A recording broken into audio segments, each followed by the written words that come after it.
ప్రతి ఒక్క భారతీయుడికి నా నమస్కారం. రక్తం మరిగిపోతుంది ఈ నా కొడుకు పెట్టిన పోస్ట్ చూసిన వారం రోజుల నుండి.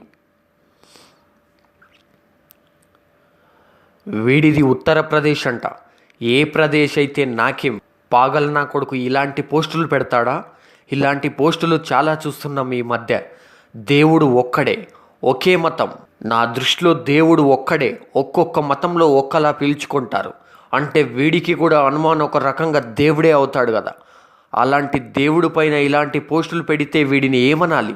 వీడి కోసం చాలా వెతికాం, ఉత్తరప్రదేశ్ వరకు పోస్టులు ఎఫ్బీలో షేర్ చేయించాం. అయినా ఈ నా కొడుకు ఇంకా మనకు దొరకలేదు.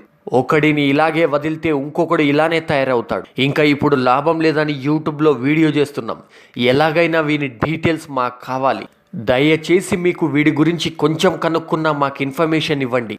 ఇక ఇప్పుడు కేంద్ర రాష్ట్ర ప్రభుత్వాలకు ఒక ముఖ్యమైన ప్రశ్న. సోషల్ మీడియాలో ఏదైనా మీ పైన కానీ మీ పార్టీల పైన కానీ ఒక చిన్న తప్పుగా కార్టూన్ వేసినా కూడా అరెస్టు చేస్తారు, బెదిరిస్తారు, భయపెడతారు, జైళ్లకు పంపిస్తారు. మరి ఇప్పుడు ఏకంగా దేవుడి పైననే ఇలాంటి చర్యలు పాల్పడుతున్నారు. ఎవరు సార్ రెస్పాన్సిబిలిటీ? మీరు తలుచుకుంటే ఒక్క రోజులో వీడెవడో పట్టుకోవచ్చు. ఒకడికి బుద్ధి చెప్తే ఇంకెవడు కూడా ఇలాంటిది తయారు కాడు. ప్రభుత్వాలకు ఒక్కటే మనవి, దేవుడు ఎవరికైనా దేవుడే, మీకు అయినా దేవుడే, మాకు అయినా దేవుడే. దయచేసి ఈ నా కొడుకుని ఎలాగైనా పట్టుకోండి. దయచేసి ఈ వీడియోని షేర్ చేయండి. మనం వీడిని ఎలాగో పట్టుకోలేం. ప్రభుత్వం తలుచుకుంటే ఒక సింగిల్ డేలో పట్టుకుంటుంది. ప్రభుత్వాలకు తెలిసే వరకు షేర్ చేయండి. ప్రభుత్వాలపై ఒత్తిడి తీసుకొద్దాం.